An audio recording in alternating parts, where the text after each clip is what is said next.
मित्रांनो, current affairs today 26 या आपल्या मराठी यूट्यूब चॅनलवर आपलं स्वागत आहे. चला तर आजचा पहिला प्रश्न पाहूया. तर अलीकडे निधन झालेले विनोद कुमार शुक्ल हे कोण होते? तर याचं योग्य आन्सर आहे साहित्यकार. हे एक प्रसिद्ध साहित्यकार होते.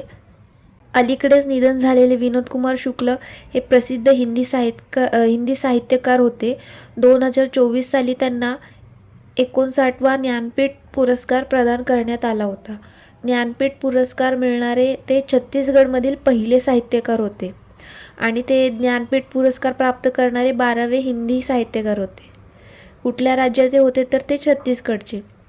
त्यांच्या कवितांचा पहिला संग्रह अभिक्ष जय हिंद हा 1971 प्रकाशित झाला होता. त्यांच्या काही मुख्य कादंबऱ्या बघा तर नौकर की कमीज, दीवार में एक खिडकी रहती थी, खिलेगा तो दिखेगा, ह्या काही महत्त्वाच्या कादंबऱ्या होत्या. असेच काही आपण महत्त्वाचे निधन रिवाईज करूया. DNA डबल हेलिक्स संरचनेचा शोध लावणारे प्रमुख अमेरिकन शास्त्रज्ञ जेम्स डी वॉटसन यांचे देखील ह्या वर्षी निधन झालेले आहे. भारताच्या अणुऊर्जा आयोगाचे माजी अध्यक्ष आणि अणुशास्त्रज्ञ डॉक्टर MR श्रीनिवासन यांचे देखील निधन झालेले आहे. 2015 पद्मविभूषण मिळालेलं आहे. मारुती चित्तपल्ली हे पर्यावरण व वन्यजीव संवर्धनासाठी ओळखले जाणारे महाराष्ट्रातील व्यक्तिमत्व होते. अरण्य ऋषी म्हणून प्रसिद्ध होते आणि ह्यांना 2025 पद्मश्री मिळालेला होता. भारताचे दिग्गज क्रिकेटपटू दिलीप जोशी यांचे देखील निधन झाले. ते डावखुरे माजी फिरकी गोलंदाज होते आणि त्यांचे आत्मचरित्र स्पिन पंच आहे. नायजेरियाचे माजी राष्ट्रपती मोहम्मद बुहारी यांचे देखील निधन झालेले आहे. जगातील सर्वात वृद्ध मॅरेथॉन धावपटू पंजाबचे पगधारी बवंडर या नावाने प्रसिद्ध आहेत, ते त्यांचे देखील निधन झालेले आहे. प्रख्यात अर्थशास्त्रज्ञ आणि यूकेच्या हाऊस ऑफ लॉर्ड्सचे सदस्य मेघनाथ जगदीशचंद्र देसाई यांचे निधन झालेले आहे. स्वराज्य कौशल हे क्रिमिनल वकील व भारतीय राजकारणी होते. हे हिमाचल प्रदेशातील सुषमा स्वराज यांचे पती होते आणि 1990 ते 1993 दरम्यान ते मिझोरामचे तिसरे राज्यपाल देखील होते. यांचं देखील निधन झालेलं आहे.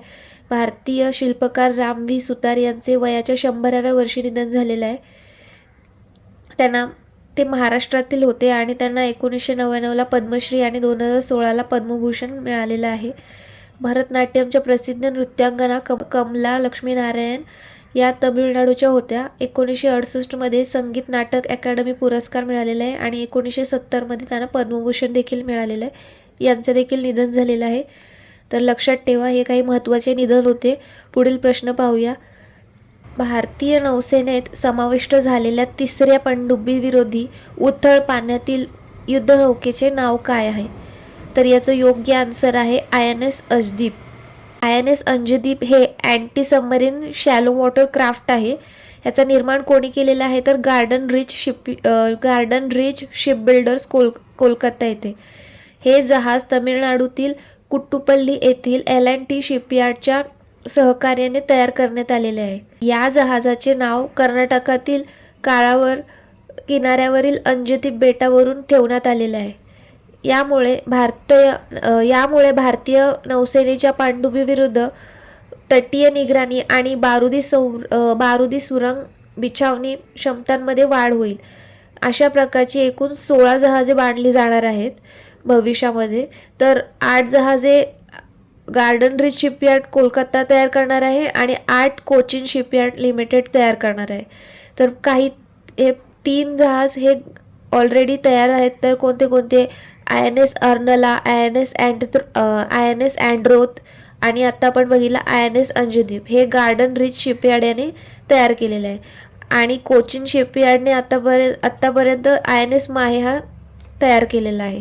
सर्व जहाजे सोव्हिएत संघात निर्मित अभय श्रेणीच्या कार्वेट्सची जागा घेणार आहेत, ज्यांना 1989 भारतीय नौसेनेत समाविष्ट करण्यात आलेले होते. तर काही INS रिलेटेड काही महत्त्वाचे प्रश्न पाहूया. INSचा फुल फॉर्म काय आहे तर Indian naval ship. INS Vikrant हे भारताचे स्वदेशी विमानवाहू पोत आहे. INS अर्नला हे भारताचे पहिले स्वदेशी anti submarine shallow water craft आहे. दुसरे कोणते ते बघितलं आपण INS अँड्रोथ.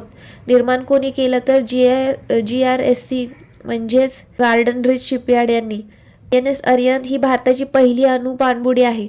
INS अरिघात ही भारताची दुसरी अणुपाणबुडी आहे. INS अरिदमन ही भारताची तिसरी स्वदेशी अणुऊर्जेवर चालणारी बॅलिस्टिक मिसाईल पाणबुडी आहे. INS निर्देशक ही भारतीय नौसेनेत समाविष्ट झालेले दुसरे सर्वात मोठे स्वदेशी सर्वेपोत आहे. भारतीय नौसेनेत विशाखापट्टणम येथील INS सातवाहन येथे कल्वरी पाणबुडी पलायन प्रशिक्षण सुविधा सुरू केली असून तिचे नाव विनेत्रा आहे. रशियात निर्मित INS तुशील 9 डिसेंबर 2024 रोजी रशियाच्या कलिनिनग्राद येथील यंतर शिपयार्डमध्ये भारतीय नौसेनेत सामील करण्यात आलेले आहे. तर भारताचे पहिले अंडरवॉटर संग्रहालयात व कृत्रिम रीफ महाराष्ट्रात तयार होणार असून INS गुलदार याला सिंधुदुर्ग जिल्ह्यातील निवती रॉक्स जवळ समुद्रात बुडवून ते तयार केले जाणार आहे.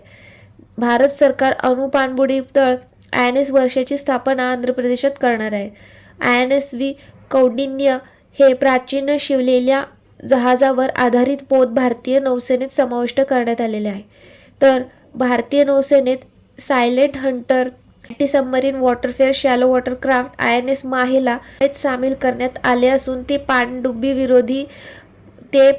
विरोधी उथळ पाण्यातील लढाऊ जहाज आहे. निर्माण कोणी केलं तर कोचिन शिपयार्ड लिमिटेड यांनी. त्यातील पहिले पाणबुडी पर्यटन द्वारका हे गुजरात येथे सुरू करण्यात आलेलं आहे. तर काही INS रिलेटेड काही महत्त्वाचे प्रश्न होते, तर लक्षात ठेवा. पुढील प्रश्न पाहूया. श्री रोजगार योजनेचे नाव बदलून महात्मा श्री योजना कोणी केले? तर याचं योग्य आन्सर आहे पश्चिम बंगाल. पश्चिम बंगालमधील ममता बॅनर्जी सरकारने रोजगार हमी योजना कर्मश्री याचे नाव बदलून महात्माश्री केलेले आहे. का तर केंद्र सरकारने मनरेगा म्हणजेच Mahatma Gandhi national rural employment guarantee स्कीमचे नाव बदलून VB ग्रामजी म्हणजेच Viksit Bharat guarantee for Rozgar and Ajeevika mission Gramin केले आहे. केंद्राच्या या निर्णयानंतर ममता सरकारने कर्मश्री योजनेचे नाव बदलून महात्माश्री योजना केली. महात्माश्री योजनेत कामाचे दिवस 75 वरून 100 करण्याची घोषणा करण्यात आलेली आहे. आणि पश्चिम बंगाल सरकारने मार्च 2024 मध्ये कर्मश्री योजना ही सुरू केलेली होती. VB ग्रामजीमध्ये रोजगारची कालावधी 100 वरून 125 दिवसापर्यंत वाढवली जाणार आहे. तसंच काही लेटेस्टमध्ये जे नावं बदललेली आहे त्या गोष्टी रिवाईज करूया. महाराष्ट्रातील खुलताबाद शहराचे नाव बदलून रत्नापुरी करण्यात आलेले आहे. उत्तर प्रदेशने शून्य गरिबी योजनेचे नाव डॉक्टर BR आंबेडकर यांच्या नावावर ठेवण्याचा निर्णय घेतलेला आहे. राष्ट्रपती भवनातील दरबार हॉलचे नाव गणतंत्र मंडप असे आणि अशोक हॉलचे नाव अशोक मंडप करण्यात आले आहे. तर पुणे विमानतळाला जगद्गुरू संत श्रेष्ठ तुकाराम महाराजांचे नाव देण्यात आले आहे. पोर्ट ब्लेअरचे नाव बदलून श्री विजयपुरम करण्यात आले आहे. अयोध्या विमानतळाला महर्षी वाल्मिकी यांचे नाव दिलेले आहे. राजपथचे नाव बदलून कर्तव्यपथ करण्यात आले. चंदीगड विमानतळाला शहीद भगतसिंग यांचे नाव दिले. केंद्रीय तंबाखू संशोधन संस्था याचे नाव बदलून national institute for research of commercial agriculture करण्यात आलेले आहे. अस्त्र MK3 याचे क्षेपणास्त्राचे नाव बदलून गांडीव ठेवण्यात आलेले आहे. कॉमनवेल्थ गेम फेडरेशनचे नाव बदलून कॉमनवेल्थ स्पोर्ट्स करण्यात आलेले आहे. राजस्थानमधील फॉय सागर तलावाचे नाव बदलून वरुण सागर करण्यात आलेले आहे. उत्तराखंडमधील सिल्कयार सुरंगाचे नाव बदलून बाबा भूखनाग सुरंग करण्यात आले असून ही 4.5 किलोमीटर लांबीची दुहेरी लेन सुरंग आहे. भारत इंग्लंड कसोटी मालिकेचे नाव बदलून अँडरसन तेंडुलकर ट्रॉफी करण्यात आलेले आहे. आणि भारत ऑस्ट्रेलिया कसोटीचे मालिकेचे नाव बदलून बॉर्डर गावस्कर ट्रॉफी करण्यात आलेले आहे. तसेच मध्य प्रदेशमधील पंचमढी वन्यजीव अभयारण्याचे नाव बदलून भभूत सिंग वन्यजीव अभयारण्य करण्यात आलेले आहे. बिहारमधील गया शहराचे नाव बदलून गयाजी करण्यात आलेले आहे. राष्ट्रीय जनसहयोग व बाल विकास संस्थेचे नाव बदलून सावित्रीबाई फुले राष्ट्रीय महिला व बाल विकास संस्था करण्यात आलेले आहे. मुंबईतील जुन्या कर्नेक ब्रिजचे नाव बदलून सिंदूर ब्रिज करण्यात आलेले आहे. झारखंडमध्ये अटल मोहल्ला क्लिनिकचे नाव बदलून mother Teresa advanced health clinic तयार करण्यात आलेले आहे. उत्तर प्रदेशातील शहाजहापूर जिल्ह्यातील जलालाबाद कसब्याचे नाव बदलून भगवान परशुराम यांच्या नावावर परशुरामपुरी करण्यात आलेले आहे. नवी मुंबई आंतरराष्ट्रीय विमानतळाचे नाव दिवंगत लोकनेते दिनकर बाळू पाटील यांच्या नावावर ठेवण्यात आलेले आहे. महात्मा गांधी राष्ट्रीय ग्रामीण रोजगार हमी योजना मनरेगा हे आपण बघितलं. विकास भारत गॅरंटी फॉर रोजगार आणि आजीविका मिशन ग्रामीण म्हणजेच शॉर्टमध्ये VB ग्रामजी करण्यात आलेले आहे. केंद्र सरकारने PMOचे नाव बदलून सेवातीर्थ केले आहे. राज्यपालाच्या राजभवनाचे नाव बदलून लोकभवन करण्यात आलेले आहे आणि केंद्रीय सचिवालयाचे नाव बदलून कर्तव्य भवन करण्यात आलेले आहे. तर लक्षात ठेवा. पुढील प्रश्न पाहूया. जगातील सर्वात मोठा अणुऊर्जा प्रकल्प काशिवाझाकी कारिवा कोणत्या देशाशी संबंधित आहे? तर याचं योग्य आन्सर आहे जपान. काशिवाझाकी कारिवा न्यूक्लिअर पॉवर प्लॅन्ट ही जगातील सर्वात मोठे अणुऊर्जा प्रकल्प आहे. 2011 मध्ये आलेल्या भूकंप व सुनामीमुळे फुकुशिमा दाइची अणुऊर्जा प्रकल्पाचे मोठे नुकसान झाले होते आणि या अपघातात रेडिएशन लीक झाली होती आणि हजारो लोक प्रभावित झाले होते. या घटनेनंतर जपानने सुरक्षिततेच्या कारणास्तव देशातील सर्व 54 अणु रिॲक्टर बंद केले आणि आता ऊर्जा सुरक्षा आणि कार्बन उत्सर्जन कमी करण्यासाठी जपान पुन्हा अणुऊर्जेकडे वळत आहे. त्याचाच भाग म्हणून जगातील सर्वात मोठा काशिवाझाकी कारिवा न्यूक्लिअर पॉवर प्लॅन्ट पुन्हा सुरू केला जाणार आहे आणि या प्रकल्पाचे संचालन टोक्यो इलेक्ट्रिक पॉवर कंपनी करणार आहे, जिने फुकुशिमा प्रकल्पाचाही संचालन केला होता. आणि या न्यूक्लिअर पॉवर प्लॅन्टमध्ये एकूण 7 रिॲक्टर आहेत आणि हा अणुऊर्जा प्रकल्प समुद्रकिनारी स्थित आहे आणि या प्रकल्पाची एकूण क्षमता ही 8.2 गिगावॉट इतकी आहे.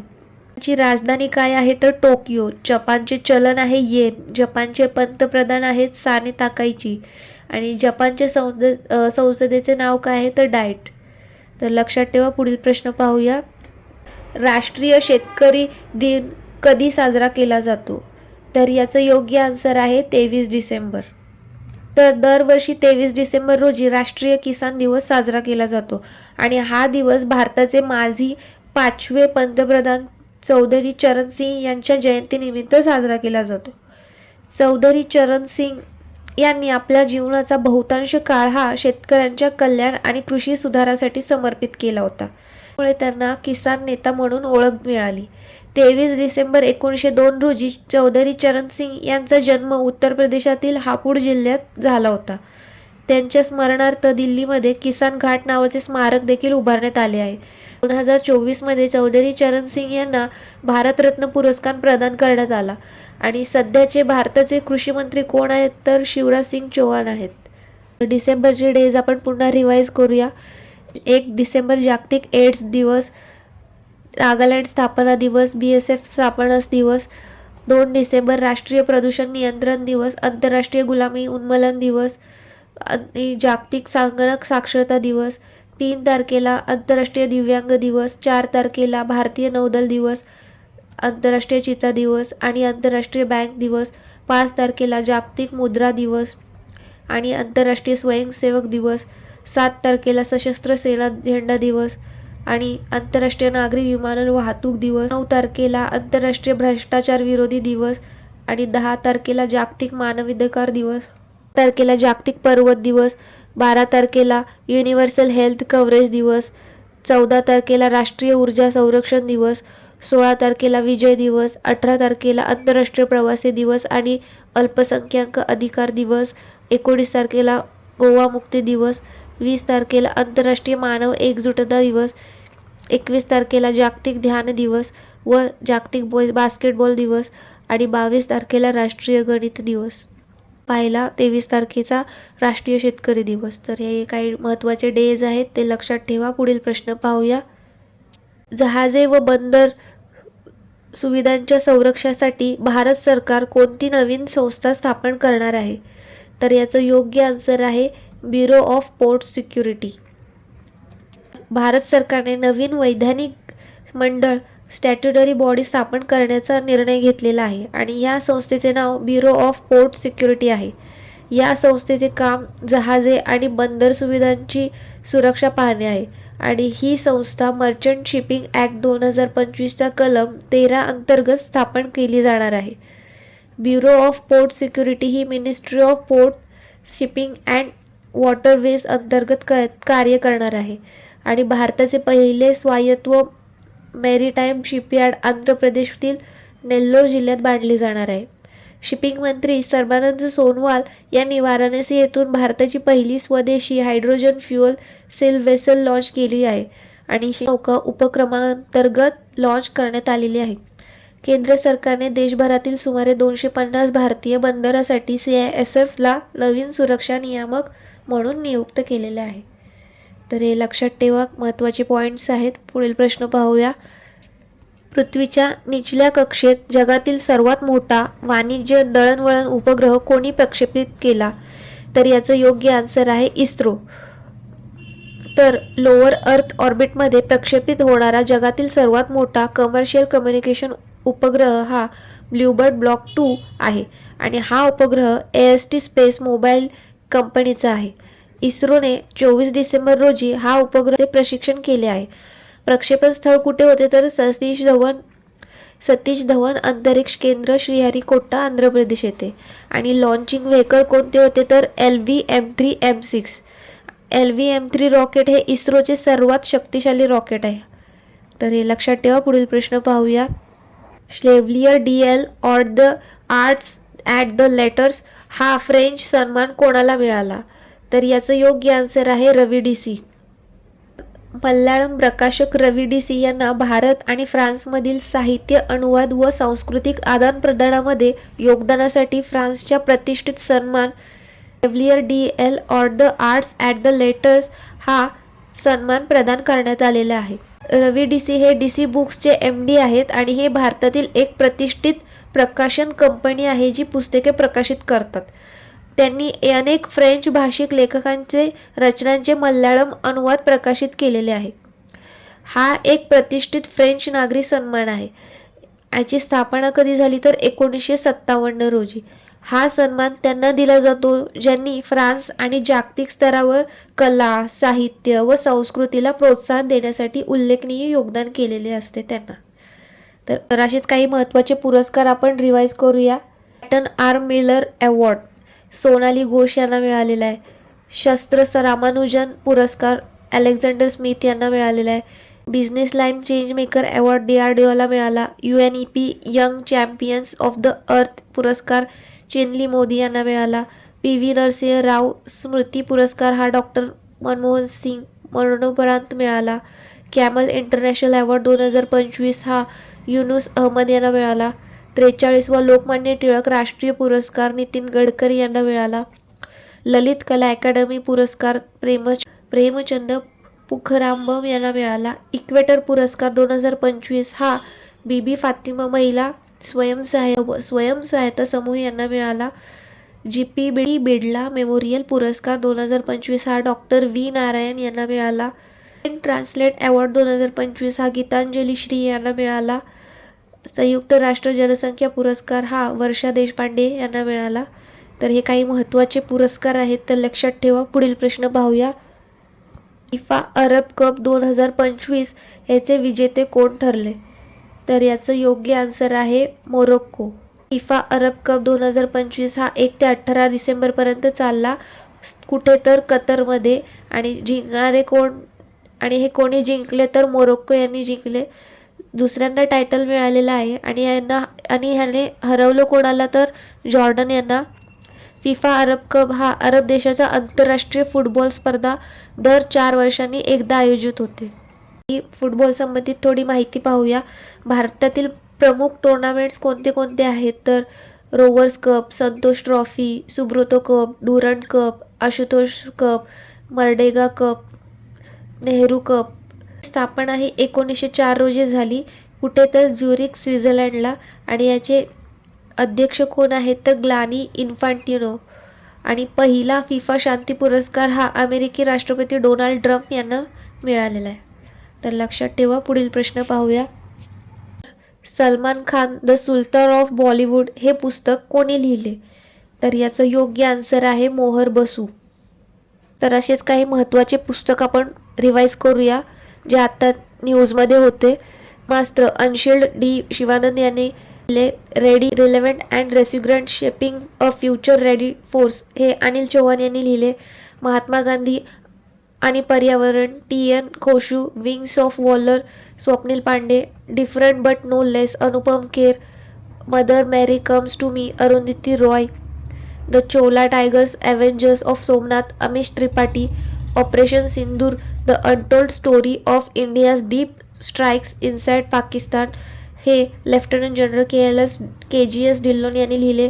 The rise of the hitman R Kaushik, MS Swaminathan, the man who fed India Priyamvada Jaykumar. 10 पैसे का पोस्टकार्ड हे कॅप्टन SN अहमद यांनी लिहिले. To the 7th generation doctor VI Mathan, Soumitra Chatterjee and his world Sanghamitra Chakraborty. The world after Gaza Pankaj Mishra. My build life हा अमित कुमार यांनी लिहिलेला आहे. तर स्पीकिंग विथ नेचर हा रामचंद्र गुह यांनी लिहिलेला आहे. तर हे काही महत्त्वाची पुस्तकं आहेत, ते आता न्यूजमध्ये होते, तर लक्षात ठेवा. बाकी आजचा हा करंट अफेअर्सचा सेशन इथेच संपतो. कमेंट करून नक्की सांगा सेशन कसा वाटला, आणि चॅनलवर नवीन असाल तर प्लीज चॅनलला सपोर्ट करा. थँक्यू.